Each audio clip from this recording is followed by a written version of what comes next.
ഫുക്രിയിലേക്ക് സ്വാഗതം. ലോകകപ്പിൽ നെതർലൻഡ്സിന് ഉജ്ജ്വല വിജയം. അവർ ടുണീഷ്യയെ 1-3 ഗോളുകൾക്കാണ് തോൽപ്പിച്ചത്.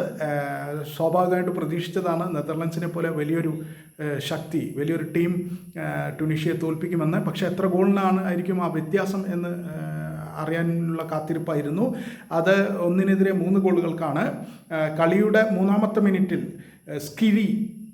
സ്കിരിയുടെ സെൽഫ് ഗോളായിരുന്നു. സ്കിരി ടുണീഷ്യൻ പ്ലെയറാണ്. ടുണീഷ്യൻ പ്ലെയറായ സ്കിരിയുടെ സെൽഫ് ഗോളിലൂടെ നെതർലൻഡ്സ് മുന്നിലെത്തി. പിന്നീട് 7-ാമത്തെ മിനിറ്റിൽ അവരുടെ സ്റ്റാർ സ്ട്രൈക്കർ ബ്രോബെ വീണ്ടും ഗോളടിച്ചു. അങ്ങനെ 2-0 അവർ മുന്നിലായി. ആദ്യ പകുതി അവസാനിപ്പിക്കുമ്പോൾ നെതർലൻഡ്സ് എതിരില്ലാത്ത 2 ഗോളിന് മുന്നിലായിരുന്നു. ടുണീഷ്യയെ ശരിക്കും വിറപ്പിച്ച നെതർലൻഡ്സ് ശരിയായ അർത്ഥത്തിൽ തന്നെ ആ മുൻതൂക്കം നേടി.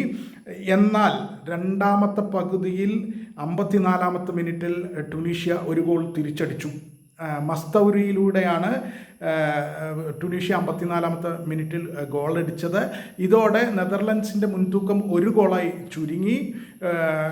എന്നാൽ 8 മിനിറ്റിന് ശേഷം, അധികം വൈകാതെ തന്നെ 8 മിനിറ്റിന് ശേഷം വാൻ ഹെക്കെ നെതർലൻഡ്സിൻ്റെ വിജയ ഗോൾ നേടി, 3-ാമത്തെ ഗോൾ നേടി.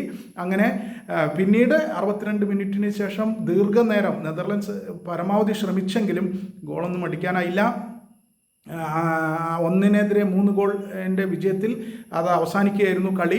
എന്തായാലും ടുണീഷ്യ ഒട്ടും മോശം കളിയല്ല കളിച്ചത്. ടുണീഷ്യ നന്നായി കളിച്ചു. നെതർലൻഡ്സിനെതിരെ അവരോട് പരമാവധി ചെറുത്തു നിന്നു നെതർലൻഡ്സിനെ.